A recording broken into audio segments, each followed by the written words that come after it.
Assalamualaikum warahmatullahi wabarakatuh. Pemirsa YouTube channel Kabar Makassar TV, kembali lagi di program acara Talk Show Kabar Makassar. Kali ini Talk Show Kabar Makassar akan ditemani sama Herlin. Dan saat ini kita sudah kedatangan tamu. Dan tema yang akan kita angkat hari ini itu terkait dengan bicara psikologi dari fenomena bunuh diri. Saat ini sudah bersama-sama dengan kita di studio seorang akademisi psikologi dari Universitas Negeri Makassar. Beliau ini adalah Ibu Dr. Asniar Humas, SPSI, MSI. Langsung saja kita sapa. Assalamualaikum Ibu. Waalaikumsalam. Apa kabar hari ini Bu? Alhamdulillah. Terima kasih banyak Ibu sudah menyempatkan waktu untuk bisa hadir dengan kami hari ini untuk berbagi ilmu, untuk berdiskusi. Baik Bu, langsung saja terkait sesuai dengan tema kita hari ini, kita akan berbicara soal bicara psikologi dari fenomena bunuh diri. Nah, akhir-akhir ini banyak kasus-kasus bunuh diri yang terjadi khususnya di Sulawesi Selatan. Salah satunya kemarin itu seorang remaja yang memilih untuk mengakhiri hidupnya dengan melompat dari gedung salah satu penginapan di Kota Makassar. Kemudian yang paling baru, ini salah satu mahasiswi di Universitas Negeri di Kota Makassar juga memilih untuk mengakhiri hidupnya. Sementara usianya ini masih 19 tahun. Nah, kalau melihat kasus seperti ini Ibu, sebenarnya apa sih yang menjadi penyebab seseorang itu ingin melakukan atau mengakhiri hidupnya? Ya, terima kasih Mbak Herli. Iya Bu. Memang kita agak prihatin ya dengan fenomena yang menimpa anak-anak muda kita. Apalagi untuk saat ini sebenarnya harapan kita kepada generasi muda itu sangat besar ya. Nah, mudah-mudahan peristiwa-peristiwa seperti ini bisa menjadi satu proses pembelajaran dan kita bisa mengambil hikmah dan dengan kejadian ini ada hal yang perlu kita pikirkan bersama, terutama terkait dengan antisipasi. Kenapa seorang remaja atau generasi muda yang notabene sebenarnya mereka dianggap anak-anak yang penuh dengan semangat gitu ya, memilih untuk mengakhiri hidupnya, itu sebenarnya tidak bisa dilepaskan dari perasaan kehilangan harapan ya, jadi hopeless dan mereka merasa helpless, tidak punya seseorang yang diharapkan bisa membantu dia untuk keluar dari permasalahan yang dia hadapi. Jadi besar dugaan adik-adik kita ini mengalami yang disebut sebagai hopeless dan helpless dalam konsep psikologi seperti itu. Bu, kalau kita berbicara soal pengambilan keputusan untuk mengakhiri hidup, itu kan seringkali dikaitkan dengan yang namanya depresi dan stres. Nah, apa sih sebenarnya perbedaan antara stres dan depresi ini? Iya, oke. Sebenarnya stres itu jadi sebuah keadaan di mana secara umum ya manusia itu hadapi sehari-hari. Jadi malah stres dalam rentang yang sebenarnya masih bisa atau mudah diselesaikan oleh manusia atau individu, itu bisa bermakna positif. Jadi bisa meningkatkan motivasinya untuk meraih tujuan-tujuan hidupnya gitu. Biasanya istilahnya tuh dikenal atau disebut dengan eustress. Itu bentuk-bentuk stres yang bisa memotivasi orang. Nah, hanya saja stres yang terjadi terus-menerus. Jadi dalam kehidupan itu biasa kalau kita menghadapi tekanan ya. Tidak ada orang itu hidup yang tidak punya tantangan kan. Macet aja kita udah bisa stres kan. Keluar, jadi melangkah sejengkal dari luar rumah itu kita udah bisa mengalami daily stress gitu kan. Nah, hanya saja manusia itu kan punya rentang atau kemampuan untuk mengelola stresnya gitu. Jadi dia punya kemampuan untuk cope gitu. Bagaimana menghadapi stres. Nah, setiap individu itu memang beda. Jadi rentang untuk menghadapi stres ini pada setiap orang berbeda-beda gitu. Tipe-tipe orang yang mohon maaf selalu pesimis memang ada kecenderungan untuk misalnya ya sulit untuk menghadapi kehidupan yang penuh dengan ya tekanan misalnya. Nah, sebagai contoh mungkin adinda kita yang menurut informasi terlalu banyak tugas gitu ya. Nah, mungkin karena dia mahasiswa baru ya, belum punya banyak teman ya, secara interaksi sosial masih terbatas. Awalnya dia berasal dari daerah. Nah, pada saat itu dia mungkin punya harapan besar untuk menyelesaikan tugas, tetapi kok ya tidak ada yang bisa membantu. Nah, mungkin disitulah dia melihat atau dia merasa hidupnya menjadi gelap gitu. Ya kalau gelap ya seperti mati lampu, susah kita ya meraba-raba gitu. Nah, tidak ada jalan keluar gitu. Nah, sebenarnya keadaan seperti ini tuh menjadi sebuah otokritik loh bagi kita dia di masyarakat ini. Saya sebagai teman, misalnya teman seangkatan, saya terpukul gitu. Aduh, kok bisa teman saya seangkatan bunuh diri? Itu berarti saya nih tidak peduli sama teman gitu kan. Nah, harusnya berarti ada perubahan dalam berinteraksi satu sama lain dengan teman-teman yang masuk ke ya dunia pendidikan gitu. Bagaimana mungkin pihak pengelola kampus untuk berupaya menyiapkan sebuah wadah yang mahasiswa-mahasiswa baru ini berinteraksi satu sama lain, sehingga kalau dia menghadapi masalah dia sudah punya teman-teman untuk membantu menyelesaikannya. Kemudian mohon maaf, dari pihak pengelola kampus juga perlu menyiapkan masa orientasi yang jangan gaspol dong. Ini kan anak baru nih. Jadi pelan-pelan aja dulu. Mungkin lihat lingkungan kampus. Waduh, kalau mau ke kampus macetnya luar biasa gitu kan. Yang awalnya dari kampung 3 menit sudah sampai, ini 30 menit. Aduh, belum sampai, terlambat meki lagi. Diomelin lagi. Misalnya seperti itu ya. Jadi perlu untuk masih orientasi di mana dia bisa menyesuaikan diri. Jadi kemampuan untuk cope terhadap stres ini sangat dipengaruhi oleh tadi bagaimana kemampuan penyesuaian diri ya, adjustment ya, orang-orang yang berhadapan dengan stres kehidupan yang dihadapi sehari-hari seperti itu. Nah, Ibu, saya kembali lagi ke tadi yang sempat dibahas terkait dengan hopeless dan helpless. Artinya kalau saya melihat faktor eksternal dari seorang individu ini memiliki peran yang cukup besar. Nah, kalau bukan hanya dari teman-teman saja atau lingkungan saja, adakah faktor lain, Ibu, yang bisa mempengaruhi psikologi seorang individu untuk melakukan mengakhiri hidupnya itu? Jadi dalam setiap hidup manusia itu kan sebenarnya ada 3 faktor yang perlu kita ingat. Jadi individu dengan dirinya sendiri, individu dengan orang di sekitarnya, ya, antar pribadi, dan individu dengan lingkungan fisiknya kan. Nah, ketiga hal ini harus harmonis. Jadi konsep diri seseorang itu tidak bisa dilepaskan dari bagaimana dia memandang dirinya. Jadi seberapa mampu dia ya menghadapi tekanan ya, menghadapi kehidupan sehari-hari ya, itu sangat terkait dengan dia memandang dirinya ya. Jadi dia punya efikasi diri ya. Oh, untuk tugas seperti ini gampang bagi saya ya untuk saya selesaikan. Tapi ada individu lain yang dia tidak seperti itu mungkin. Aduh, kok susah sekali, bukunya bahasa Inggris, saya kayaknya enggak mampu deh. Nah, kira-kira untuk ya tipe-tipe mahasiswa seperti itu, nah butuh untuk apa?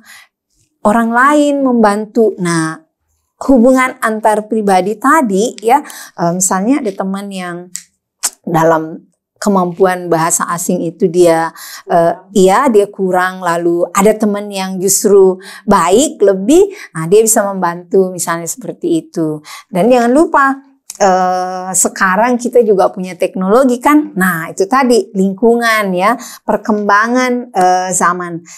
Jadi kemampuan kita untuk menyeimbangkan ya semua variabel tadi itu sangat berpengaruh ya untuk apa? Kita menghadapi atau menyesuaikan diri dalam kehidupan seperti itu. Ya, saya berharap ya, saya pikir ya generasi-generasi muda sekarang memang ya menghadapi tantangan yang luar biasa ya. Jadi zaman saya, mohon maaf ini, zaman saya kuliah itu kan belum ada yang namanya internet ya, informasi terkait dengan bagaimana orang bunuh diri itu kan tidak ada sama sekali. Nah sekarang mohon maaf, saya dalam logika saya, seorang perempuan umur misalnya 19 tahun, kok dia bisa berpikir mau bunuh diri gitu loh. Nah ternyata informasi itu dia dapat dari misalnya mohon maaf ya internet, melalui media sosial. Kebetulan dia pernah melihat video yang menunjukkan proses. Nah itu dia yang harus dipikirkan betul seperti apa sebenarnya informasi itu diolah, terutama bagi teman-teman yang secara kognitif itu dia belum mampu memproses informasi secara utuh ya. Jadi kalau dalam psikologi itu decision making itu tidak serta-merta, ada sebuah proses yang harus dilalui untuk mengambil keputusan secara matang. Nah untuk anak-anak muda kita yang terpapar oleh begitu banyak informasi ya, begitu deras atau begitu masif informasi yang positif dan negatif itu, nah itu bisa menjadi pisau yang begitu tajam ya untuk mohon maaf mempengaruhi bagaimana resiliensi mereka dalam menghadapi hidup. Ibu, saya mau menarik sedikit kesimpulan. Dari pembicaraan kita ini artinya faktor komunikasi atau hubungan antar personal ini memiliki peran yang cukup besar dalam mungkin bisa mencegah seseorang untuk mengakhiri hidupnya. Nah, bagaimana itu Ibu kalau misal saya adalah seorang yang introvert. Nah, itu kan semakin membuat saya, apakah itu membuat saya akan lebih memiliki resiko yang cukup besar untuk mengambil keputusan mengakhiri hidup saya saat saya merasa depresi berat. Nah, bagaimana itu Ibu? Ya. Jadi begini, saya secara pribadi ya sering menghadapi situasi di mana ketika misalnya saya masuk kelas ya sebelum masa pandemi, kemudian saya mulai mengabsen ya, memanggil satu-satu, lalu saya ngecek, loh ini kok si A nggak hadir. Kemudian saya coba tanya ke ketua kelas, ini teman kamu nggak hadir, kamu tahu nggak kenapa? Ya sakitkah atau kenapa begitu? Nah ini sudah 2 minggu loh dia nggak datang. Nah sebagai seorang ketua kelas dan wakilnya, dia harus tahu, dia harus bisa mengetahui teman-temannya. Nah, saya bertugas, kau harus cek. Pokoknya setelah ini kau harus hubungi, kamu telepon kalau perlu, kau ke rumahnya. Nah, apa makna dari hal tersebut?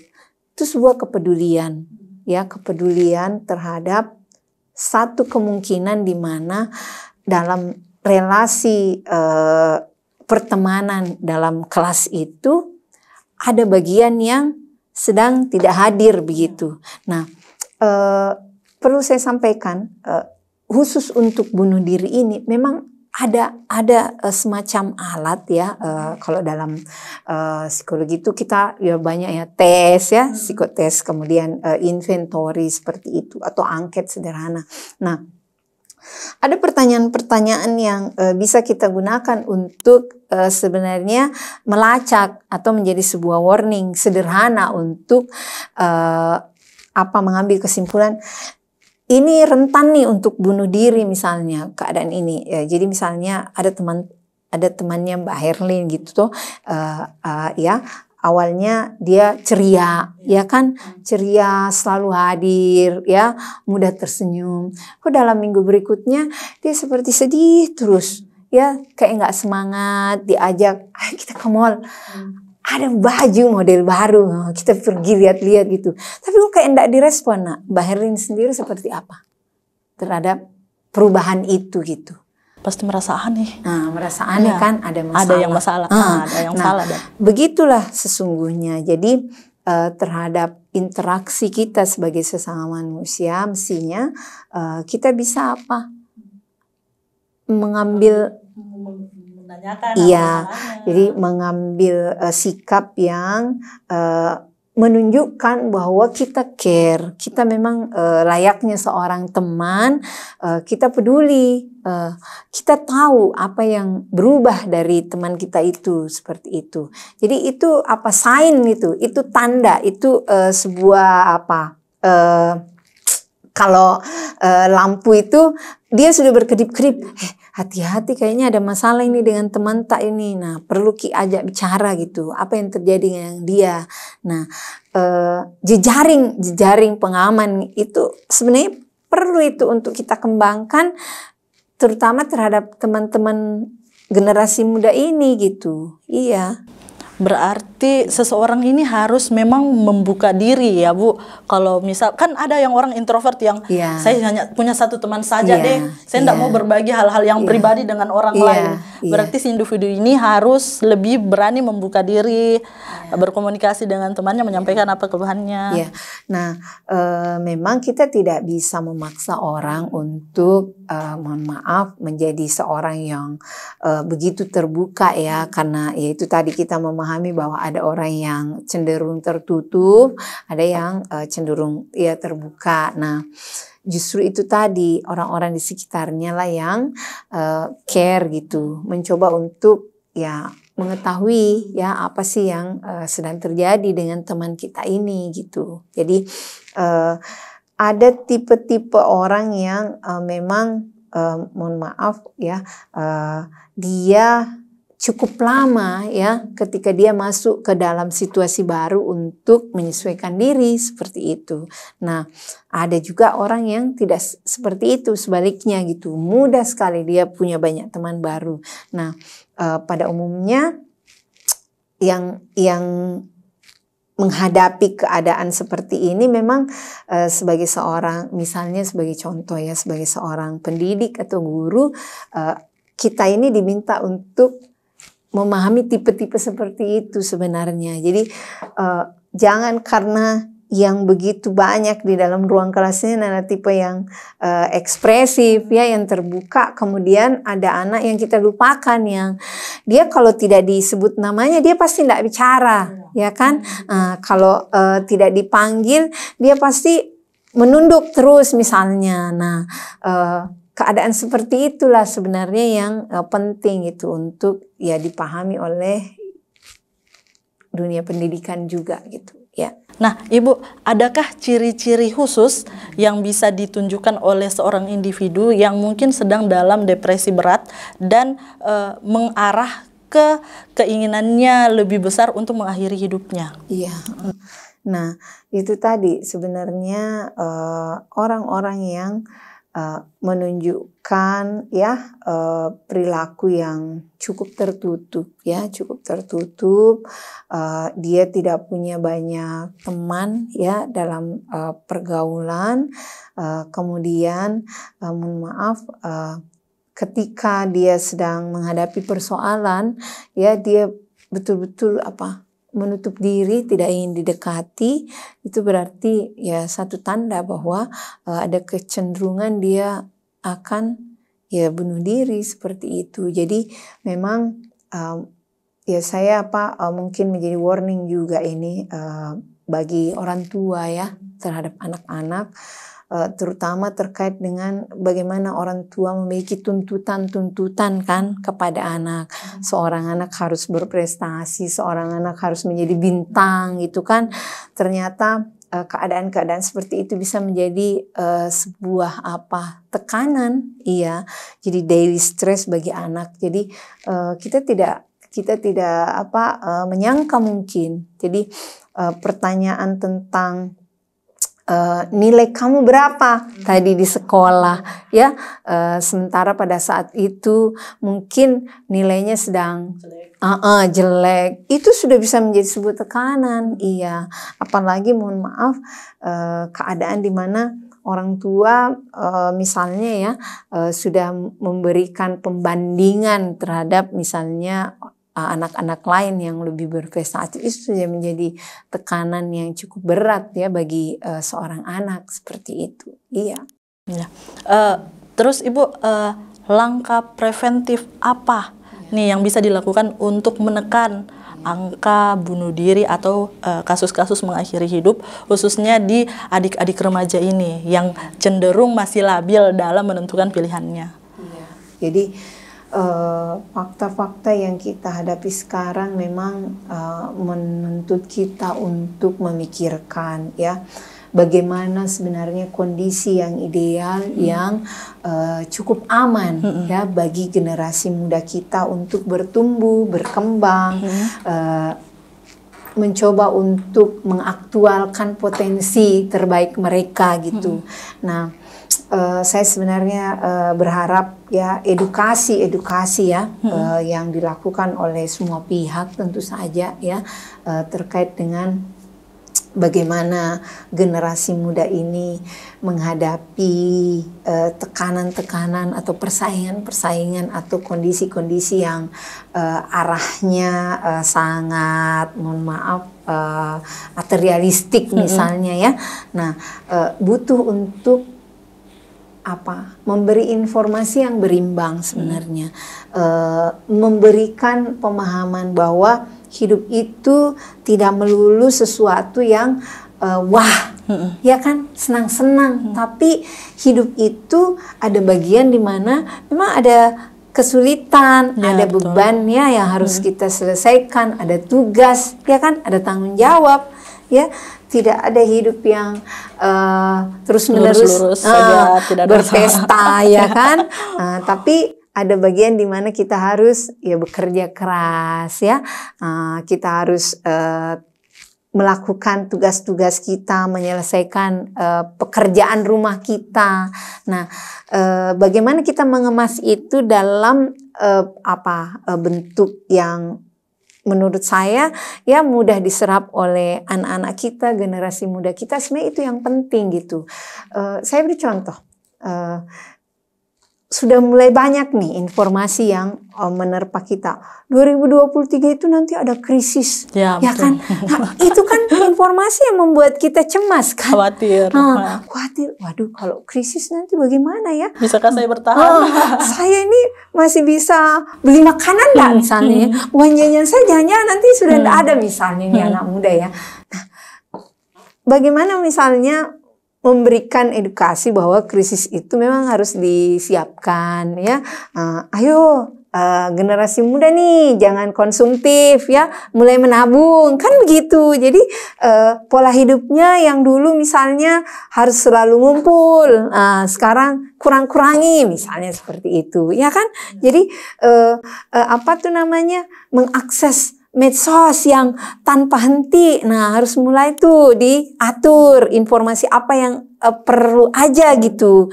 Kan seperti itu. Jadi kita butuh untuk memberikan informasi yang berimbang sebenarnya. Bahwa selalu ada sisi yang kita ada peluang untuk menyesuaikan diri meskipun keadaannya sulit seperti itu. Juga memfilter informasi yang masuk ke kita. Betul. Jadi itu penting. Ya, Ibu, adakah pesan nih Bu yang bisa disampaikan kepada masyarakat ataupun individu yang mungkin saat ini sedang mengalami depresi atau mungkin mulai berpikir macam-macam? Silakan Ibu. Bagi saya hidup ini kan adalah sebuah anugerah ya. Saya berharap Ananda, adik-adik yang ada di manapun ya mensyukuri sebenarnya nikmat hidup yang sedang diberikan oleh Sang Pencipta. Kenapa? Kita hidup di Indonesia, ya. Kita lihat Indonesia itu begitu besar, ya.